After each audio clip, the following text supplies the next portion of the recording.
I'm feeling the contrasts today that I mentioned in the prayer, which is all right. We should all feel those contrasts. As much as we might want to have a life of pure serenity and calm, we know that that's also eventually rather boring. But we also know the wisdom of the Chinese saying, may you live in uninteresting times. Because excitement brings tension too. I've used the metaphor that we need a certain amount of tension in our lives to get anything done. It's like a violin that if you don't stretch the string enough, it won't make a noise at all. It has to be under tension. And my task as a preacher, as a clergy person, is to modulate the tension. But of course, I want you to do that in your lives too. And we're always tempted, each and every one of us, to lower the tension, aren't we? I come here, people say, for an hour of peace and quiet, as a sanctuary and a refuge.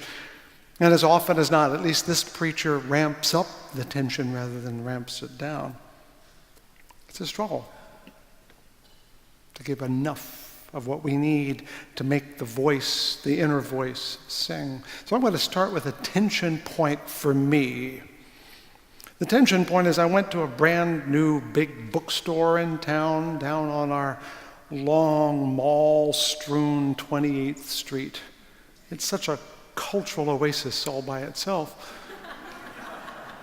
But that's where the stuff is, and we all got to have stuff, don't we? So I went to find the stuff in this new bookstore. It's a big bookstore, enormous bookstore. It has large sections, including one that instantly got my attention because it felt so bizarre. Huge wall of books that said Christian inspiration, because it's a genre now, inspirational books. And I thought, and you know which books I mean, the Mitch Albom, Tuesdays with Mari, the uplifting, sustaining, cheering books. And of course, I nourish my inner Grinch constantly. And so I thought, shouldn't there be a section on Christian desperation too, to kind of go with that? That's the way my mind thinks. You just forewarned if you don't know me well, I do that.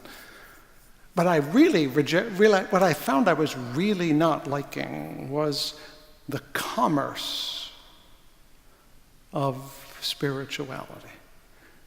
Because I knew one thing for sure, no matter how many books were written, most people were not going to buy them all, but the people who were likely to get the most inspired by all these books were the people selling them, because they get the money from the book. The irony is that all these books may inspire us for a day or a week, but few of them will change our lives, right? In fact, they don't want them to change our lives because they want us to buy another book. You see where I'm going? The commerce of spirituality is a little bit like a fast food restaurant. It feeds you for today, but not forever, because they want you to buy more stuff. And I thought for a minute, why do we fall for this as a species? Not you. I'm sure we are all people who are infinitely wise and see right through this. I speak to myself, of course. And then it dawned on me what people are buying, and quite innocently and quite understandably, was a feeling.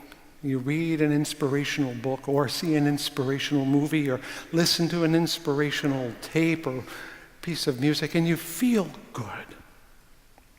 And when we feel good, we say, that's what being spiritual means. I have a good feeling.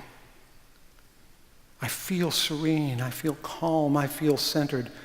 And those are all good things, but I want to emphasize that we are attracted to a sensation, a state of emotion. And this is new, and I'll come back to why it's new in a moment. Now, the reason I'm bringing all this up is because this year Matthew and I are looking at each of the stages of life, infancy, childhood, youth, and adulthood, and age, as windows of spiritual insight. It is not just grown-ups who have things to share. Elders do, and children do, and right now we're talking about adolescence. Last week I talked about the identity crisis and how even though we no longer have one on a day-to-day basis like our teenage friends, the issues that were raised by those times continue to affect us all the way through our lives. I'm raising another adolescent issue. Late adolescents are people who, according to Erik Erikson, are needing and wanting to find intimacy. You know what I mean? When they're teenagers, they're falling in love all the time. You know, they pine, they long, they fall in and out of love almost with every day. What they're doing is they're trying out intimacy. They're trying out an emotional connection that's their own choice, not a family choice.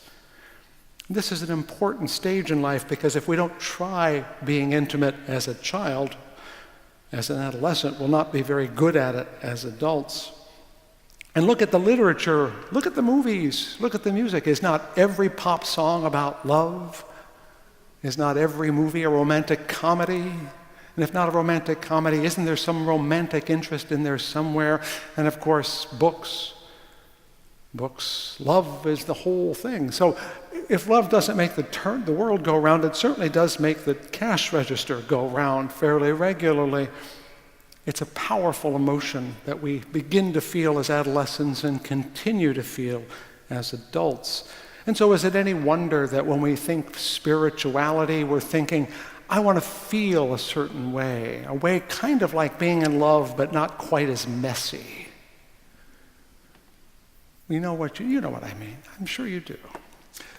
Now, as I said, this wasn't always true for the human species. The idea that we should have these feelings and that these feelings were important is really only a product of the last 2 centuries. Romanticism was a movement, you should know, in response to the Enlightenment. Jean-Jacques Rousseau and all those famous guys talked about cultivating the heart. The heart has reasons which reason does not understand. Very important because after 2 or 3 centuries of rigorous intellectualism, the Enlightenment and all that stuff, people were feeling like they wanted to let their feelings out. And so we have Lord Byron and Jane Austen and Victorian sentimentality. This is important, that we recognize that we're part of a large movement in society and culture, that what we think is spiritual now was not what was spiritual 500, 600, 700 years ago.